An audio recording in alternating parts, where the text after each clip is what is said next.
오늘 함께 묵상할 하나님의 말씀은 창세기 12장 1절부터 20절까지입니다.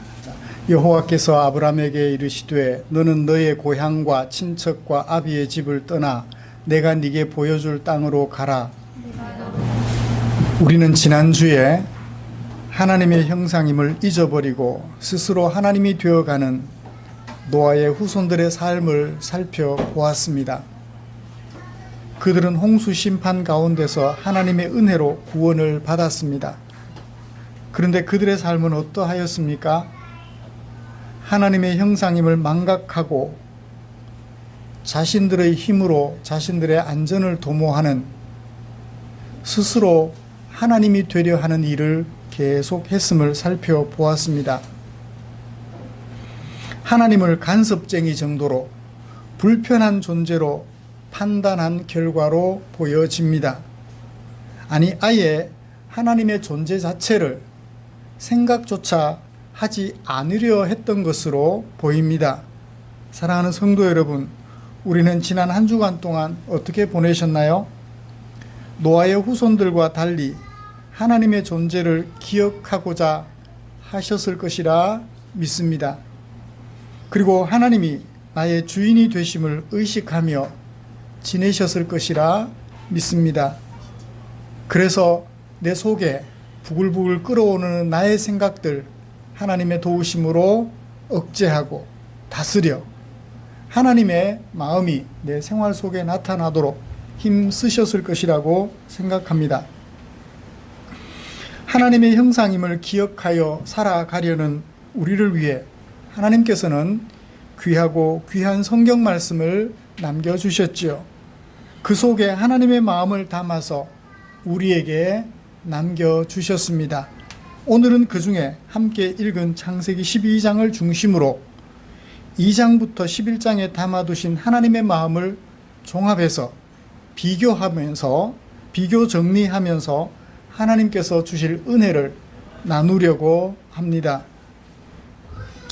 먼저 우리가 함께 읽은 본문의 내용을 정리를 좀 해야 2장부터 11장까지 중요한 사건들을 비교하여 하나님의 은혜를 나눌 수 있을 것이라고 믿습니다. 우리가 함께 읽은 본문은 두 개의 서사를 담아내고 있지요. 하나는 1절부터 9절까지, 두 번째는 10절부터 20절까지입니다.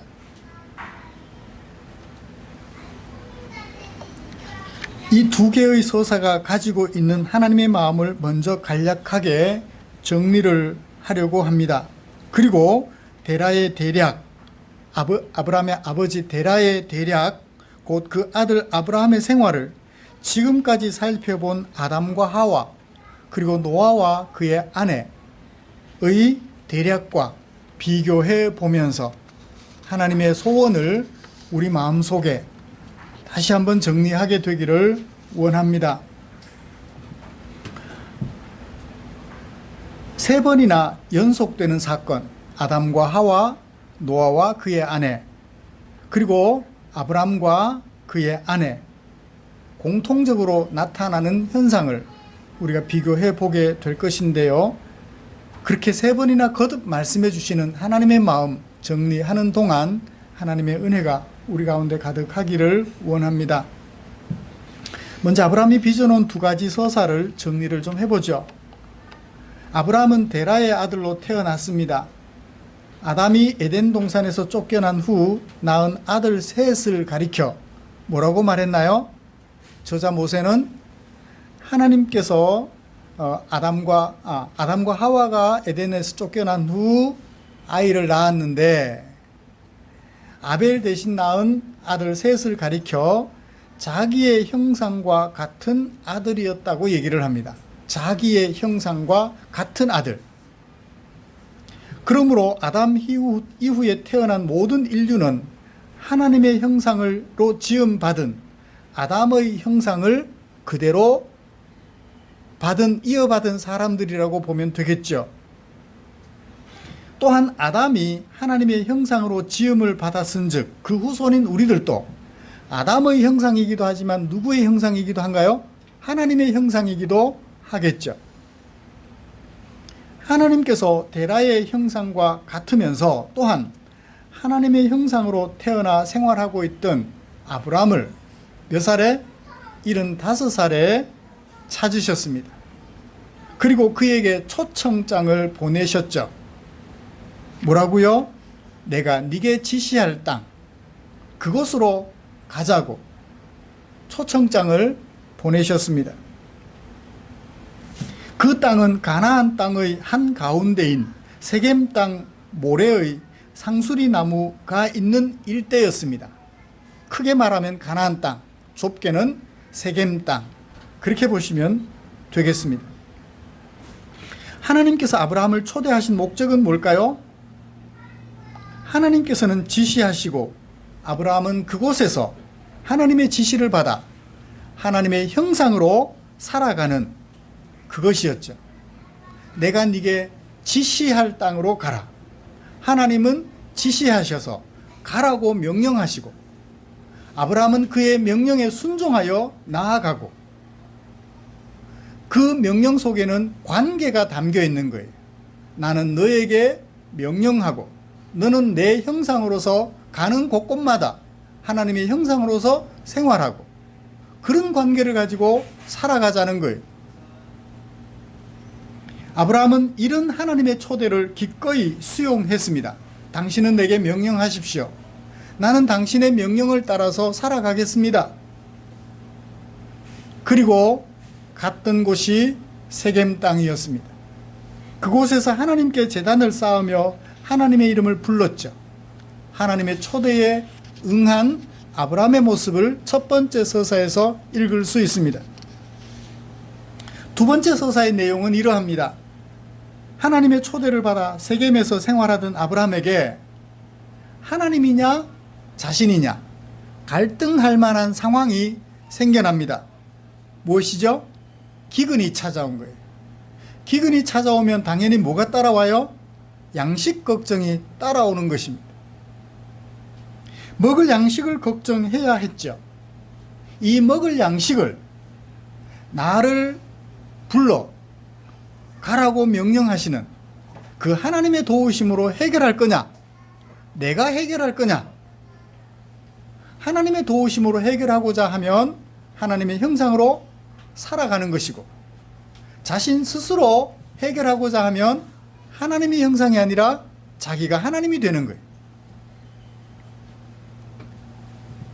아브라함은 어떻게 하나요?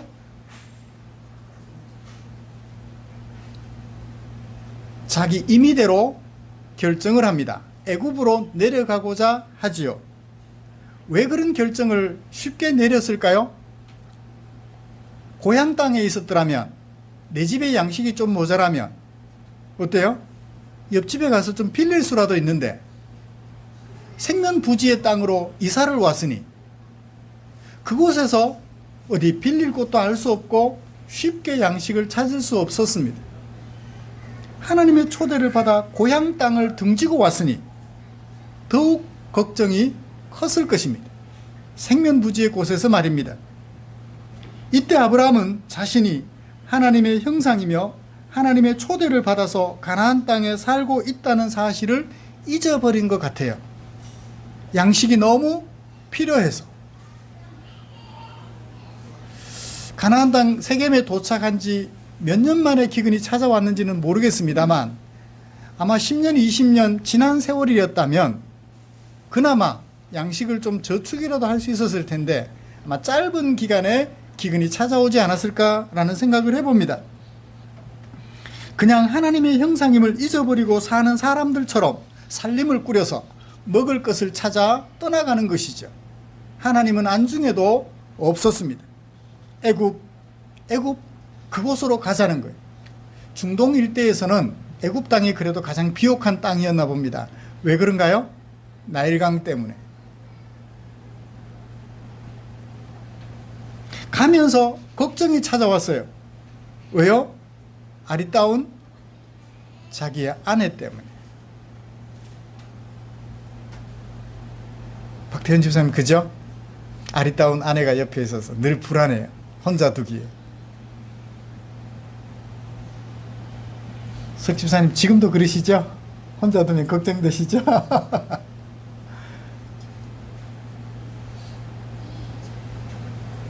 내게 가장 소중한 사람, 그 사람이 제일 아리따운 사람이죠. 뭐 나이 들어가면서 그런 걸 더 많이 느껴요. 주름살이 생겨나고 얼굴에 흔히 말하는 저승사자가 지나간 흔적들이 많을지라도, 검버섯이 많이 필지라도 어떻게 해요?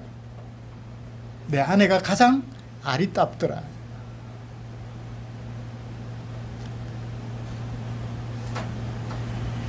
자신도 살고 아내도 사는 길이 양식보다 더 지금 급하게 생겼어요. 그리고 아내에게 말합니다.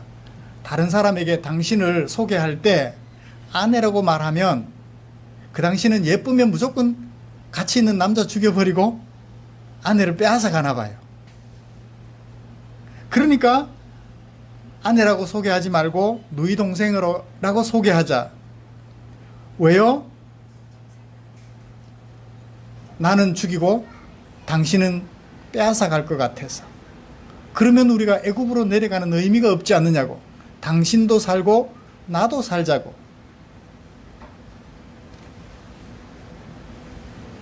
이런 생각을 하는 아브라함의 머릿속에 자신을 가나안 땅으로 초대해 주신 하나님이 있을까요, 없을까요?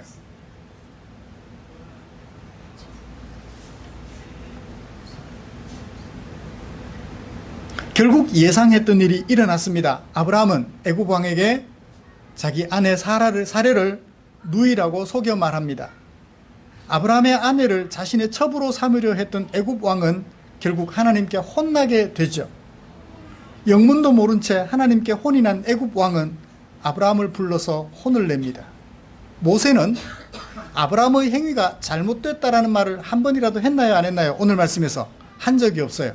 그런데 지금 아브라함이 혼나요. 누구한테? 애굽 왕 바로한테. 모세는 바로 왕이 혼내는 그 말만 해도 아브라함의 행위가 잘못됐다는 것이 이미 드러났기 때문에 굳이 자기가 말하지 않아도 아브라함의 행위가 잘못된 행위임을 드러내고 있었던 것이죠. 하나님께서는 애굽 왕의 입술을 통해서 하나님의 형상으로 초대받은 아브라함의 행동이 얼마나 나쁜 것인지, 하나님을 무시하는 애굽 왕에게 혼나는 과정을 통해서 자신의 행위가 하나님에게 초대받은 사람이 해서는 안 될 행동임을 알게 해 주셨습니다. 이것이 두 번째 서사예요. 여러분, 아브라함이 경험한 이 두 가지 서사에서 우리는 하나님의 소원을 읽어보셨나요? 하나님의 소원은 뭐죠?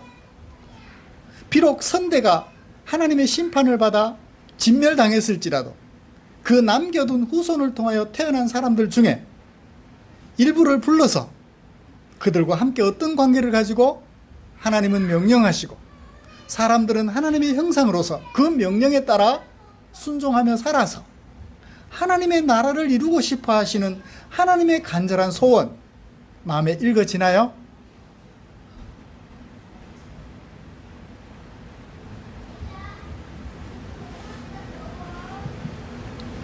그 반대로 하나님에게 초대를 받았지만 그 하나님의 초대를 사람들이 어때요?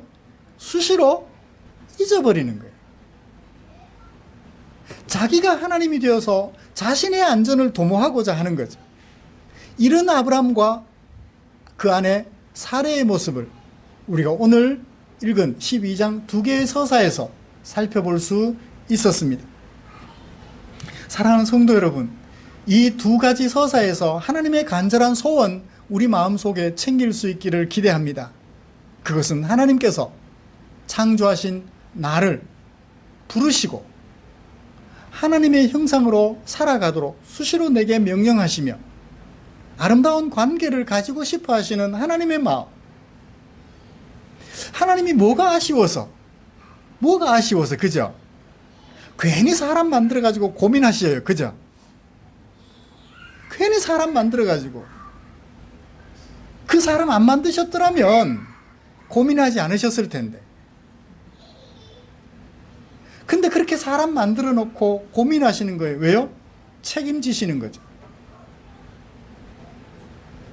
하나님을 잊어버리고 자기가 하나님이 되어 살아가는 그 사람들 얼마나 같잖아요. 예를 들어서 내가 냉장고를 만들었어요. 근데 냉장고 지가 주인이 돼가지고 나를 공격해요. 나를 무시해요. 그러면 냉장고 어떻게 해요? 갖다 쳐박아 버리죠, 그냥. 망치로 한 대 그냥 쳐서 다 부숴버리고 말 거예요. 나 좀 편하자고 로봇을 만들었는데 그 로봇가 나에게 막 욕을 해요. 그럼 어떻게 해요? 프로그램을 망가뜨려서 다시는 움직이지 못하게 고물되게 고철로 만들어버리고. 근데 우리 하나님은 어떻게 해요? 그렇게 흥분하지 않으셔요. 여전히 그 사람들을 불러 자기 백성으로 삼으시고 자기와 함께 이 세상을 다스려가고자 하시는 하나님의 간절한 소원. 마치 사람들에게 약점이라도 잡힌 것처럼, 약점이 없으심에도 불구하고 약점이라도 잡힌 것처럼 매달리시는 하나님의 모습 보이나요? 제가 작년에 이 창세기 12장을 가지고 설교를 했었습니다. 또 하고 있어요. 같은 설교면 또 하면 제가 나쁜 사람이 되는 거죠. 그런데 이번에는 본문만 본 것이 아니라 앞에서부터 계속 봐왔기 때문에 문맥 속에서 제 마음 속에 다가오는 하나님의 마음이 너무 뜨거웠어요. 그래서 다른 본문으로 넘어갈까 하다가 그럼에도 불구하고 한 번 더 성도들과 함께 이 말씀을 나눌 필요를 느꼈던 것이죠. 하나님의 소원이라는 제목으로 말입니다. 자, 이제 2장부터 11장까지 우리가 함께 살펴보았던 그 서사들을 통하여서 오늘 이 모습과 비교를 해보죠. 자, 첫 번째 큰 테두리에서는 누가 등장하나요? 아담과 하와가 등장합니다. 이들은 하나님의 형상으로 지음을 받았습니다. 하나님에게 직접 지으심을 받았어요. 어디에 초대받았나요? 2장 8절. 하나님께서 에덴에 동산을 창설하시고 그곳에 아담과 하와를 지어 이끄셨다고 말씀하십니다. 그들에게 뭐라고 말씀하시나요? 선악을 알게 하는 나무는 먹지 말라. 다른 거는 먹어라. 먹어라, 먹지 말라 명령하시고 아담과 하와는 그런 하나님의 명령 안에서, 하나님의 주인 되심 안에서 마음껏 생활할 수 있었던 것입니다. 명령 그 자체가 중요한 것이 아니라 관계가 중요한 거예요. 너는 내 남편, 너는 내 아내라고 하는 관계가 중요하듯이 하나님과 아담과 하와의 관계가 규명되어 있어 그것이 중요함을 보게 됩니다. 선악을 알게 하는 나무가 진짜냐 아니면 이야기냐 그게 중요하지 않아요. 뭐가 중요해요? 관계가 중요한 거예요. 그렇게 관계를 아름답게 유지하면 어떤 약속이 주어지나요? 생육하고 번성하는 은혜를 얻게 됩니다. 그런데 결과는 어떻게 됐나요? 여자가 그 열매를 따먹고 함께 있는 남편에게도 주었다. 그들은 어떻게 됐나요? 하나님의 마음, 간절한 마음을 무시하고 스스로 하나님이 되매 징벌을 받게 됐죠. 에덴의 동산에서 그를 내보내셨다.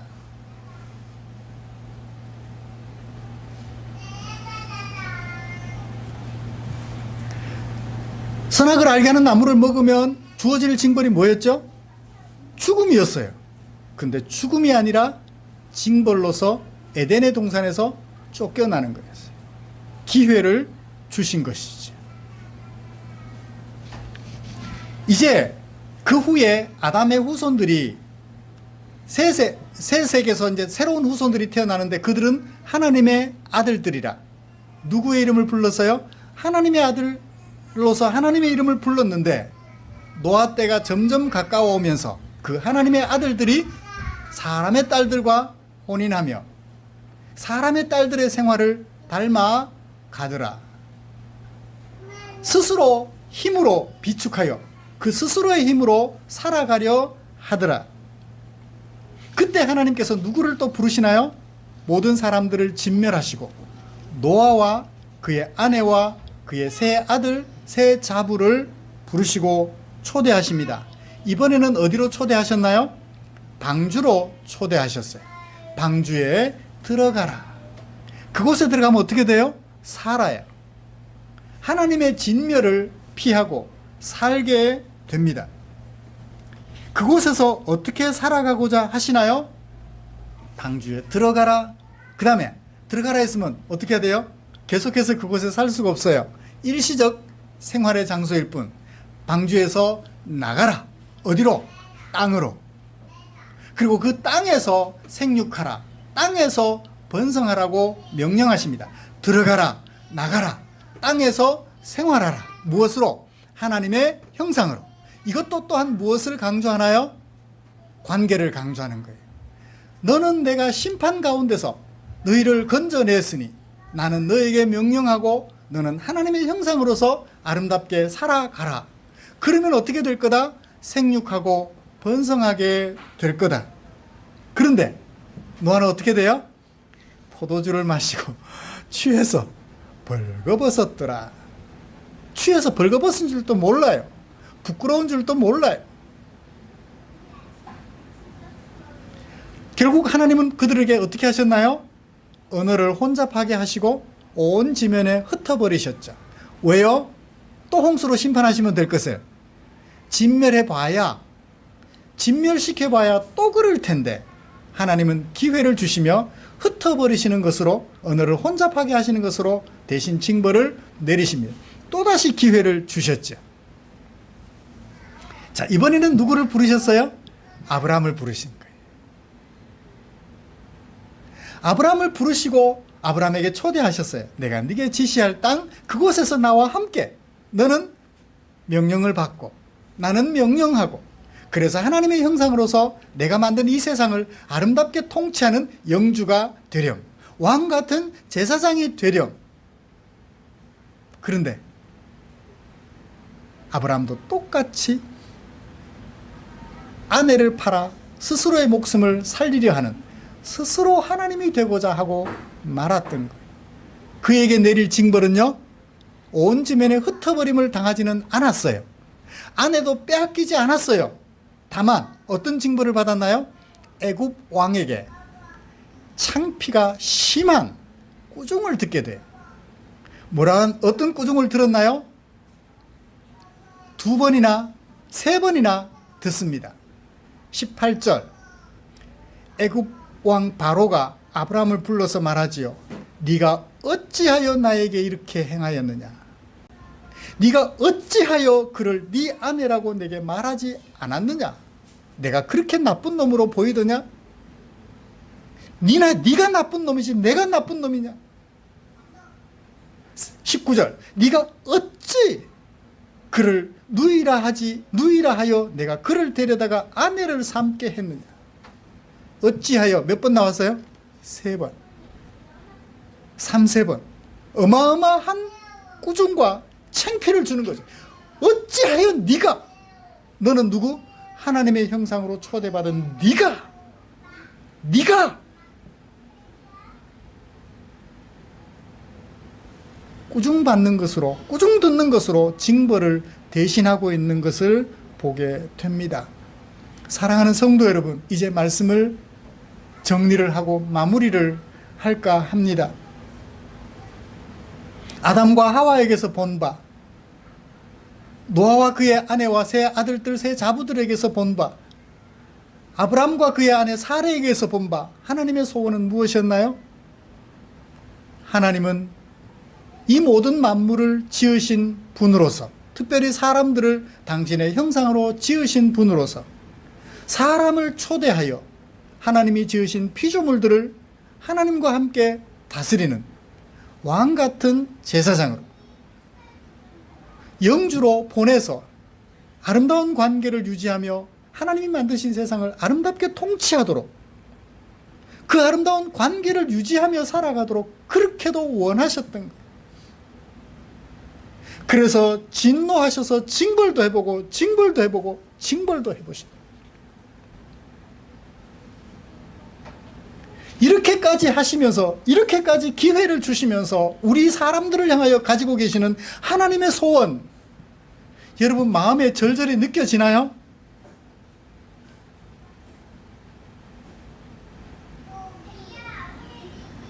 저는 이 하나님의 소원이 제 마음속에 다가와서 하나님이 나에게 무엇을 원하시는지 그 소원이 내 마음속에 다가와서 또 이 작년에 했던 창세기 12장 말씀을 또다시 하고 싶었던 거예요.